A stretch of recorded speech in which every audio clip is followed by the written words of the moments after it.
Olá! Seja bem-vindo, seja bem-vinda a essa nossa terceira aula da Semana Acadêmica, Vida Acadêmica Sem Mistérios, com o mote do Setembro Amarelo, que é um mês de prevenção ao suicídio. Esse tema é um tema difícil, que nem todo mundo fala, mas é importante que a gente fale sobre ele, devido em especial aos números que a gente tem relacionado a isso na nossa pós-graduação no Brasil. Como eu falei para vocês na primeira aula, a gente tem inclusive um estudo da Universidade de Brasília que mostra a quantidade o percentual de estudantes de pós-graduação que passa por uma série de problemas de saúde física e mental devido ao curso, devido a estar na universidade. Então vejam, é um contrassenso, né? Uma universidade onde você espera que haja uma maior produção do conhecimento, produção de vida, produção de saúde, ela se tornar produção de doença, realmente a gente precisa problematizar isso e verificar como é que a gente faz para prevenir, não é verdade? Como que a gente faz para passar pela universidade vivendo tudo aquilo que a universidade nos proporciona e não apenas sobrevivendo. Bem-vindos! Quantas pessoas acordaram cedo, gente? Que beleza! Contem aqui pra mim, vocês que já chegaram, se vocês me ouvem bem e se vocês conseguem me ver bem. Hoje eu não tô usando aqueles earphones, porque das outras vezes que eu usei tava dando um probleminha, e aí eu resolvi fazer sem eles. Vocês contem aqui pra mim, por favor, se vocês conseguem me ouvir bem, se estão me vendo bem, porque estou muito feliz e animada para poder conversar com vocês hoje na nossa terceira aula sobre armadilhas. Armadilhas durante esse processo de formação do pesquisador. Aqui Juliana está dizendo e André também está dizendo, e o Dorivaldo também está dizendo que está tudo certo. Que ótimo! Então, lembrando para vocês que na primeira... Oi, Sara, tudo bem? Tá dizendo que tá ouvindo bem e vendo bem. Vou acreditar em vocês. Lembrando para vocês que a nossa semana acadêmica, ela é composta por 4 dias, né? 2 já foram, semana passada. O primeiro, o foco foi o início, né? Como iniciar a carreira acadêmica. No segundo dia da nossa semana, o foco foi a relação com o orientador. No dia de hoje, o foco é armadilhas da pós-graduação e o nosso último dia de aula da semana acadêmica, que vai ser na quarta-feira, às 8h15 da manhã, é uma surpresa para vocês, que eu preparei com muito carinho. Espero que vocês gostem, estejam todos aqui super curiosos e confiantes, né? Quando confiam em mim, sabem que o que eu vou trazer aqui para vocês não é nada ruim, nem que faça vocês perderem o tempo de vocês, que é precioso, tá bom? Então, lembro para vocês o seguinte, que um dos meus motes, desde que eu comecei a fazer vídeos gratuitos no YouTube, é que existe vida além da vida acadêmica, né? Que a formação do pesquisador brasileiro, ela não precisa ser só choro e ranger de dentes.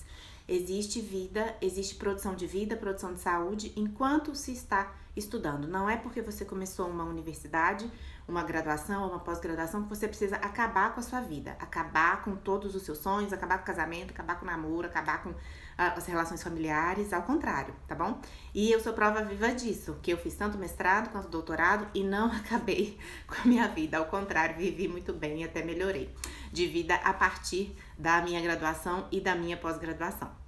Então, entrando já no nosso tema, né, sobre as armadilhas da pós-graduação. Eu não sei se vocês viram já o meu post que eu deixei programado para poder subir ontem, ele já subiu, tá lá no meu feed, onde eu falo sobre selecionar as suas batalhas. Vocês já pararam para pensar nisso? Para mim, a primeira armadilha que eu quero contar para vocês e refletir com vocês um pouco é sobre selecionar as suas batalhas enquanto você está estudando. E o que significa isso? O que a gente percebe hoje? Todo mundo tem opinião sobre tudo, né? Com as redes sociais, a gente tem uma ilusão de que a nossa opinião realmente é super importante, que as pessoas dão muita relevância para a nossa vida e para tudo aquilo que eu penso.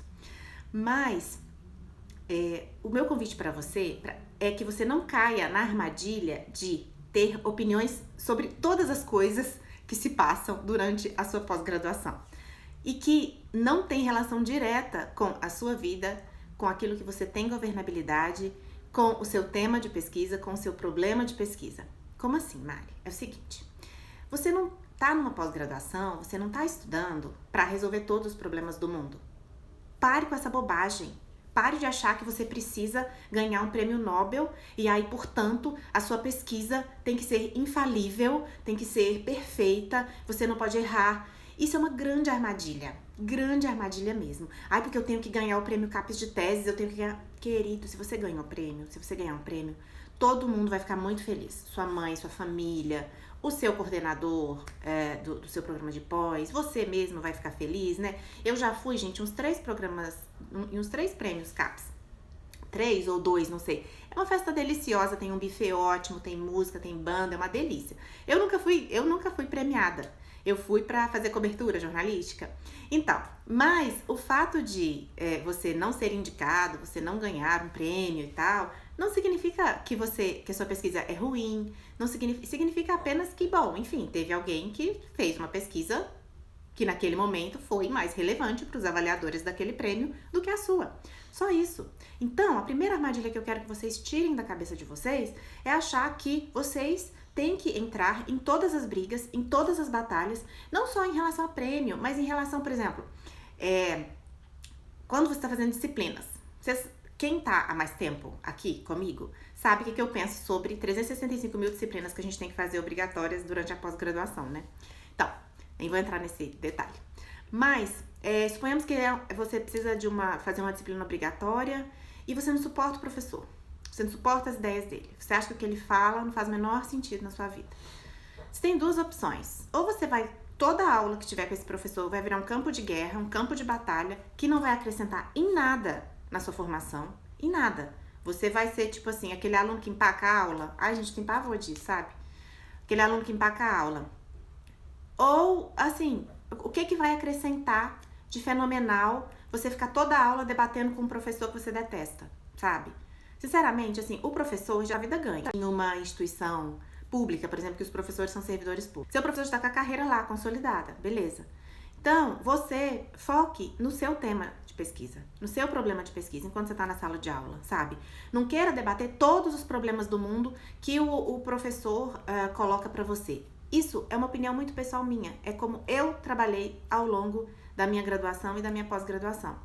Tem muitas questões, por exemplo, relacionadas à espiritualidade, que eu tive professores, tanto na graduação quanto na pós-graduação, que faziam verdadeiros ataques a quem tinha uma fé, a quem tinha uma espiritualidade. Tipo, vocês acham que eu ficava perdendo meu tempo, me expondo, dizendo, ai, professor, não concordo, não sei o que. Eu fiz isso 1, 2 vezes, tipo, todas as aulas. Não, eu já sei que o cara, por exemplo, é aquele ateu chato que detesta uma pessoa que tem uma fé. Na verdade, é um ateu mal resolvido, né? Porque o ateu bem resolvido, ele não tá nem aí pra você. Porque ele não acredita mesmo, então você que se lasque. Aquele ateu mal resolvido, e aí pra que eu vou gastar a minha saúde, a minha vida, a minha capacidade física e mental, as minhas palavras com isso? Deixa ele falar lá sozinho. Fale uma vez. Não precisa ficar falando toda a aula. Não, então assim, a primeira armadilha que eu quero que vocês eliminem do cotidiano acadêmico de vocês é isso, essa coisa de ficar com essas picuinhas, essas bobaginhas, essas coisinhas de ensino médio, de ensino fundamental, com os professores. Porque assim, aquele professor daquela disciplina, cara, o que ele vai representar na sua carreira? Fala pra mim, sério, de verdade.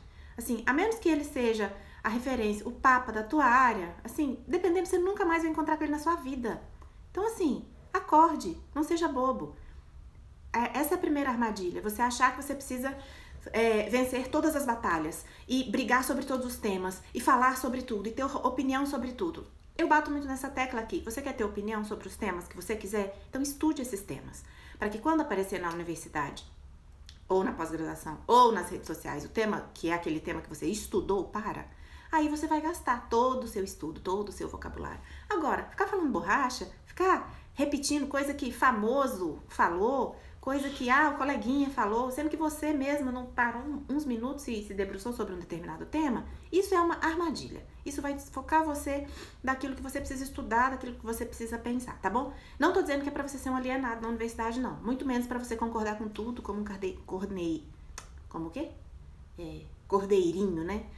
Não, eu só tô dizendo que se você fica muito focado nessas batalhas que não são suas, tipo, e uma disciplina. Gente, o que é uma disciplina dentro da sua formação? Acordem pra vida, sabe?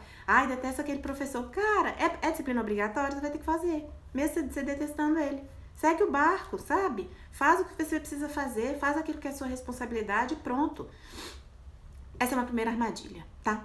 Eu quero que vocês comentem aqui pra mim se vocês já passaram por isso, de perceber que vocês estão gastando o tempo de vocês em batalhas que não são suas, em coisas que não diretamente estão relacionadas ao seu objetivo de vida, aquilo que você quer pra você, aquilo que você tem estudado, aquilo que você tem pesquisado. Podem colocar aqui pra mim, se nunca aconteceu com vocês, para e pensa ao redor de vocês.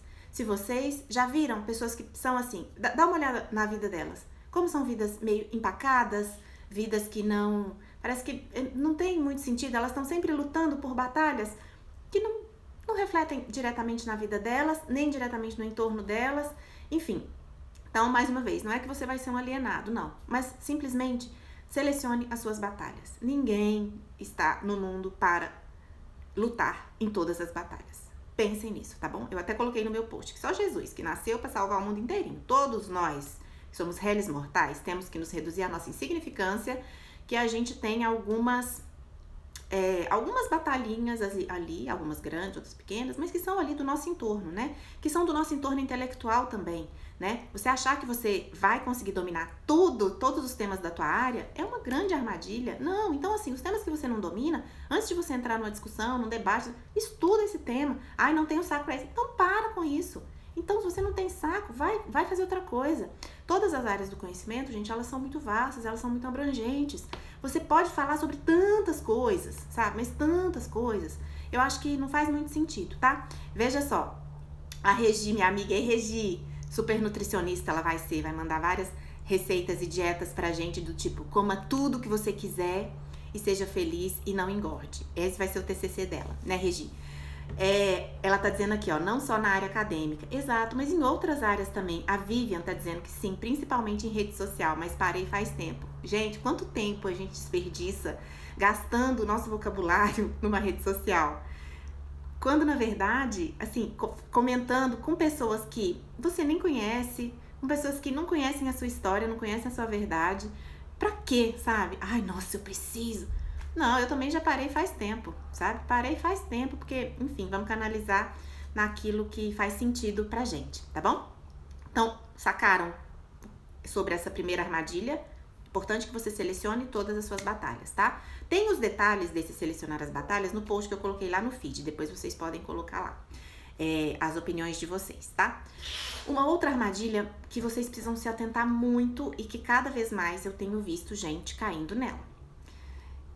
São os cursos que não são reconhecidos no nosso país, gente. Vocês sabem que qualquer curso que é feito fora do Brasil, ele precisa ser revalidado no nosso país. E vocês sabem que nem todo curso que é feito fora do Brasil é revalidado no Brasil da forma como ele foi feito lá, tá? Por exemplo, vou dar um exemplo bem pessoal meu. Quando eu tava na Espanha, fiz um pedacinho do mestrado lá, eu fiz um curso que chamava Os Desafios da Informação Científica, Los Retos de la Comunicación Científica, uma coisa assim. E aí, ele se chamava especialização, era uma especialização. Os desafios da comunicação científica, nem lembro agora, tem só uns 10 anos que eu fiz. E aí, quando eu voltei pro Brasil, eu botei lá no meu currículo Lattes, especialização. Os desafios da comunicação científica e tal. Mas, na verdade, não era uma especialização. Foi um curso que eu fiz de, sei lá, acho que era 1 semana, 2 semanas, uma coisa assim, lá na Universidade, acho que Carlos III, em Madrid. Não era uma especialização. Tinha o nome de especialização lá, mas aqui no Brasil não é conhecido como especialização. Ele não é reconhecido como especialização. Ele é reconhecido como um curso livre, uma formação complementar. Por quê? Porque para ser reconhecido como especialização no Brasil, pelo MEC, é necessário ter pelo menos 360 horas de aula. Então, imagina, se eu não me atentasse para isso, eu ia ter colocado lá que eu fiz uma especialização em uma coisa que não é uma especialização. Então, quando eu fosse, por exemplo, prestar um concurso e apresentasse isso como especialização, não seria validado. Então, cuidado com aquilo que vocês fazem fora do Brasil ou querem fazer. Verifiquem exatamente se vai ter a revalidação aqui. Por exemplo, quando você faz um master na Espanha, geralmente o master espanhol é reconhecido como especialização aqui, não necessariamente reconhecido como mestrado, porque na Espanha, pelo menos até não, quando eu fiz lá, tipo, mais de 10 anos atrás, não tinha mestrado lá, você tem o doutorado. Mas pelo menos na universidade que eu fiz não tinha mestrado. Nem sei como é que tá isso hoje. Então, se você faz um master lá e acha que vai revalidar aqui como mestrado, não vai, tá? Então, cuidado com isso. Prestem atenção. Ó, o Denis está dizendo que eu tenho razão, que ele faz doutorado em Portugal e ele pesquisou muito sobre a revalidação antes de participar da seleção. É essencial que você pesquise. Se esse curso, se alguém já revalidou esse curso aqui, quais são as universidades que revalidam e os custos disso, porque não é barato, gente. Depois que você fez um curso fora, você precisa revalidar aqui numa universidade brasileira, leva um tempo, não é tipo assim, cheguei e vou revalidar. Não, demora. Demora e tem um custo, tá? Então, cuidado com isso, para vocês não caírem nessas armadilhas que pipocam aí nas redes sociais, dizendo assim, mestrado em 1 mês, doutorado em 6 meses, fora do Brasil, tenha o seu diploma. Cuidado, isso aí tem grandes chances de ser uma armadilha, de ser alguma coisa que depois você não vai conseguir revalidar no Brasil. E aí, né, você vai passar vergonha, você vai botar no seu currículo que você tem doutorado em sei lá o quê, e aí depois você não tem, porque não vai ser revalidado aqui, tá? Então, muito cuidado com essa outra armadilha, desses cursos que não são reconhecidos no Brasil. E vejam, todos os cursos que você fizer fora, você precisa dessa revalidação aqui no nosso país, tá? É um processo demorado, é um processo caro, então, cuidado. Outra armadilha que eu quero colocar para vocês. Quer dizer, se vocês quiserem me contar aqui, se vocês, assim como o Denis colocou, coloquem aqui pra mim se vocês conhecem alguém que fez um curso fora e que depois não conseguiu revalidar, pagou caro e não conseguiu. Espero que não tenha acontecido com vocês ainda. E não vai acontecer agora, porque vocês já estão assistindo aqui, você já sabe que a vibe é essa, tá bom? Uma outra coisa, tem alguns cursos nacionais que são promovidos pela Universidade Qualquer Coisa e que não tem nenhuma revalidação, nem junto ao Ministério da Educação, nem junto ao governo federal, nem nada. Então, especialização, gente, porque especialização no Brasil não tem, como mestrado e doutorado tem lá os pontos de classificação na CAPES, a especialização não tem aqui no nosso país. Então, é bastante complicado você acreditar que você vai fazer especialização qualquer coisa, na faculdade qualquer coisa, e vai ter algum tipo de reconhecimento, tá? Muito cuidado, porque assim, especialização não tem um órgão que regule os cursos, que regule a qualidade e tal. No caso do mestrado e do doutorado, tem, e eu vou explicar pra vocês como é que você escolhe o seu mestrado e o seu doutorado, tá? Como é que você faz? Você vai entrar no site da CAPES, porque no site deles tem uma lista de cursos de pós-graduação estrito sensu, né, de mestrado e de doutorado, que é aprovada a cada 4 anos após uma avaliação de uma comissão independente, etc. E só os cursos que estão nessa lista é que são os autorizados a emitir um certificado com validade nacional. Então não adianta o curso ter sido aprovado pelo Ministério da Educação. Você tem que verificar qual é a nota desse curso. Entenderam a diferença? Muitas universidades não, muitas faculdades qualquer coisa, elas colocam assim na propaganda, cursos aprovados pelo MEC. Não adianta ser só aprovado. Aprovar não é nem tão difícil, mas e reconhecer a qualidade? Você tem que verificar qual é a qualidade do curso. Aí você vai entrar lá em capes.gov.br, tá bom? E vai verificar os programas que são de nota 5, eles têm elevado padrão de excelência, nota 6 também, e nota 7 são aqueles considerados de nível internacional, tá? Programas que, nota 7, como é que fala? O doutorado vai até a nota 7, se eu não tô enganada, isso mesmo, vai até a nota 7, e se é mestrado, a nota vai até a nota 5. Esses cursos passam por um acompanhamento periódico, então por isso é bom você sempre olhar no site da CAPES, que eu vou olhar aqui direitinho, olha, capes.gov.br/cursos recomendados. Você tem que verificar, porque um curso que é nota 3, ele tá quase caindo, quase retirando a certificação, tá bom? E aí, então, de 4 em 4 anos, os que têm uma nota superior a 5 são cursos de excelência, tá? Programas nota 7, programas nota 6 são, inclusive, considerados excelência internacional. Cuidado com isso, tá bom? Cuidado para que vocês não façam, não caiam como bobinhos, assim. E aí a terceira e última armadilha que eu vou contar para vocês nessa nossa aula é sobre periódicos predatórios. Inclusive, a Carol Machado até já colocou aqui, ó. Editora entra em contato por e-mail querendo publicar artigo em livro. Maior furada. Então, gente, não caia nessa bobagem.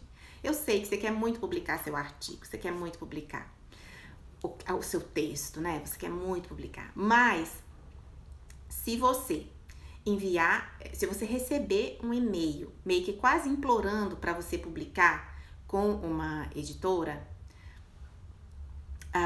peraí, a Valquíria tá me corrigindo aqui, ó, que o mestrado é nota 7. É verdade, é o programa, é verdade, desculpa, gente. Nota 5 é mestrado profissional, tá? Vai até a nota 5, desculpa. Tá certíssima, Valquíria, obrigada, viu, por me corrigir aqui. O programa vai até nota 7, muito bem, isso mesmo. Então, você não fica assim, ai, nossa, meu programa tirou 5. Não, tá ótimo, tá bom sim, porque não vai até 10, vai até 7, tá? Voltando. A gente tá falando de periódicos predatórios, que é a última armadilha que eu conto pra vocês nessa aula. Nessa vibe de periódicos predatórios entram tanto livros quanto revistas científicas que imploram por e-mail, que enchem o seu saco para que você publique com eles. Geralmente, eles prometem um processo muito rápido de publicação. Por quê? Porque eles não têm um comitê editorial vasto, muitas vezes nem tem revisão do seu artigo por outros pesquisadores, é o que a gente chama de revisão por pares, que dirá revisão duplo cego, né? Que é quando os pareceristas nem sabem quem é o autor do artigo e o autor do artigo também não sabe quem é o parecerista que deu parecer no seu artigo.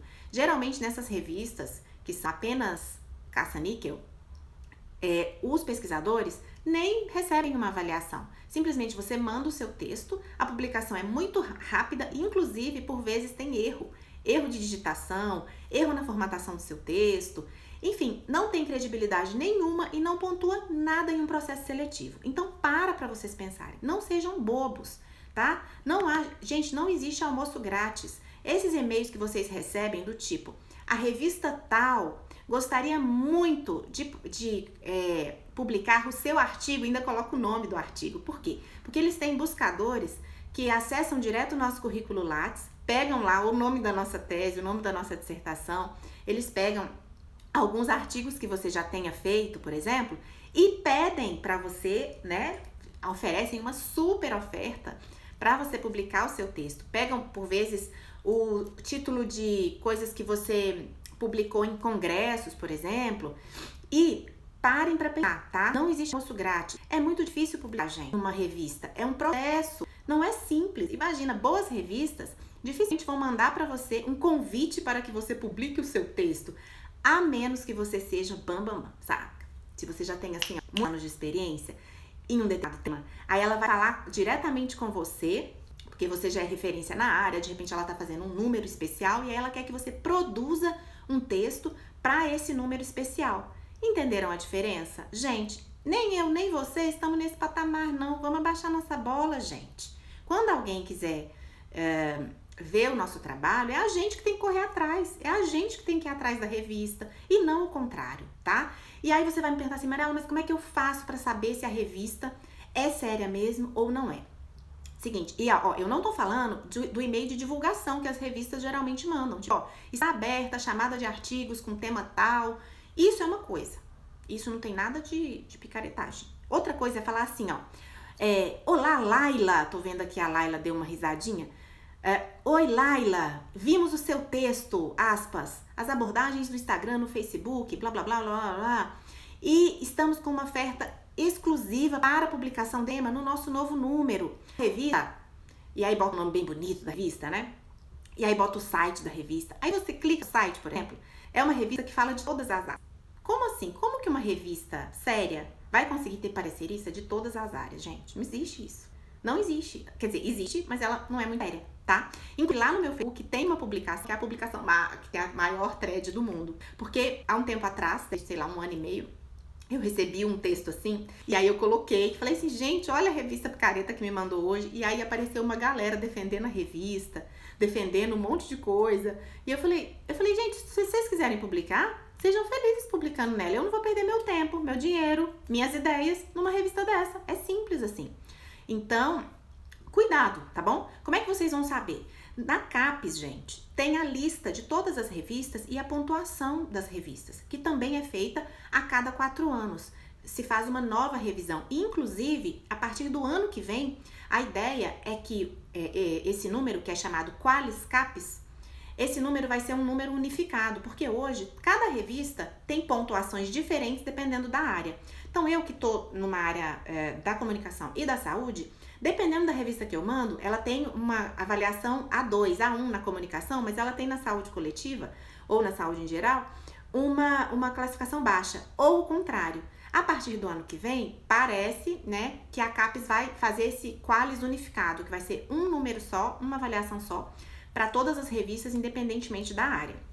Não acreditem nessas listas que estão rodando por aí, que informam que tem uma nova lista CAPES. Eu já fiz uma consulta formal à CAPES, tá, gente? Tanto que vocês perguntam isso. E eles já me responderam formalmente que é só ano que vem, que tudo que rodar antes do ano que vem, né? Tudo que tá rodando são feitas em seminários de avaliação, que não é a lista ainda. Então não se preocupem com isso agora, tá bom? Usem o Qualis CAPES do último quadriênio, que eu acho que é 2012 e 2016, que tá lá no site, tá bom? Então, qual que é o site, gente? É o site da CAPES, qualis.capes.gov.br. Você consegue acessar lá com riqueza de detalhes, todas as áreas. Você pode acessar pelo nome da revista, você pode ir atrás das revistas da sua área, colocando lá a sua área, tá bom? Então, fujam desse tipo de armadilha. Tem algumas perguntas aqui que eu vou responder, obviamente, antes de a gente finalizar. Hoje a nossa aula é mais curta, tá bom? Vocês estão percebendo que eu tô com um cenário diferente aqui, né? Pois é, essa semana minha vai ser bastante diferente, bastante corrida, depois eu conto mais pra vocês, tá? Mas, ó, a Vanessa tá dizendo assim, qual a diferença entre publicações predatórias e publicação open access com pagamento de taxa de publicação? Uma coisa não tem nada a ver com a outra. Uma coisa é a revista que não tem qualidade nenhuma, que é picaretona, que ela quer só o seu dinheiro. Outra coisa são as revistas que são em acesso aberto. Porque hoje, gente, para vocês pensarem, nem todas as revistas têm financiamento público. E muitas vezes são os próprios autores que têm que pagar para financiar, porque tem custo, gente. Tem custo de manter site, tem custo de manter uma secretária na revista, os revisores da revista, tudo isso tem custo. Então, uma coisa é a taxa de publicação, que algumas revistas colocam exatamente para que o seu artigo fique em acesso aberto, para que ela não precise colocar uma taxa para quem queira acessar o seu artigo. Eu sei que, assim, é o modelo sustentável, penso eu, assim, porque nem toda revista tem financiamento público ou financiamento privado para se manter e para continuar existindo. Então, pensem nisso, tá? São coisas diferentes. Uma coisa é o periódico predatório, outra coisa é o periódico que ele tem uma taxinha de submissão, às vezes cara, às vezes barata, mas que ele tem essa avaliação na CAPES, ele cumpre regras de periódicos que sejam open access e que tenham a revisão, que a gente chama revisão duplo cego, né? Você não sabe quem é o seu parecerista, o parecerista nem sabe qual é o seu artigo. Isso possibilita uma avaliação mais idônea, eu posso falar? Não é idônea, mas é uma avaliação mais objetiva. É idônea também, né? Porque se você não sabe quem é, então fica muito mais simples que você, né, inclusive faça críticas que sejam de fato relevantes, né? De repente, sem considerar se você é amigo ou se você é inimigo da pessoa, do grupo de pesquisa, enfim. Entenderam a diferença? Coloquem aqui pra mim se vocês entenderam. Eu não tô falando que você nunca deve pagar pra publicar um artigo. Tipo assim, revistas internacionais da minha área, por exemplo, a taxa de publicação é $2.000, mas elas são super top de linha, assim. Então, é um investimento que você faz, geralmente você coloca esse custo quando você pede um projeto de faz um projeto de pesquisa em um edital, por exemplo, você já coloca esse custo de publicação. Tem as revistas que também fazem o seguinte, você pode não pagar pelo seu artigo, mas aí quem precisar acessar precisa pagar. E aí com isso diminui a possibilidade de mais pessoas acessarem o seu texto, né? Enquanto a gente está estudando, gente, eu sempre acho que isso é um investimento. Então, assim, se é uma revista que é boa, você já conversou com seu orientador, já viu a nota dela lá no Qualiscapes, então vale o investimento. Poxa, a gente gasta com tantas coisas, sabe? E assim, você tá gastando com a sua profissão. Igual você não gasta com computador, com uma iluminação, com lápis, caneta e tal. Coloque isso também nos seus custos. Eu acho que vale a pena. E verifique se no seu departamento não tem aquelas seleções para que alunos possam pagar as suas publicações com recurso do departamento. Isso também eu sei que existe em algumas universidades, tá? O Dorivaldo tá dizendo assim, Mari, tem avaliação da CAPES para capítulo de livro ou essa publicação não é tão interessante se comparada à revista? Não tem, pelo menos eu não sei, sinceramente. Eu não tenho certeza se tem, sabia? Porque, se eu não tô enganada, não, eu acho que não tem, mas eu não posso dizer que com certeza não tem de forma nenhuma, pelo amor de Deus. Porque, enfim, a gente não sabe, né? Se as coisas mudam.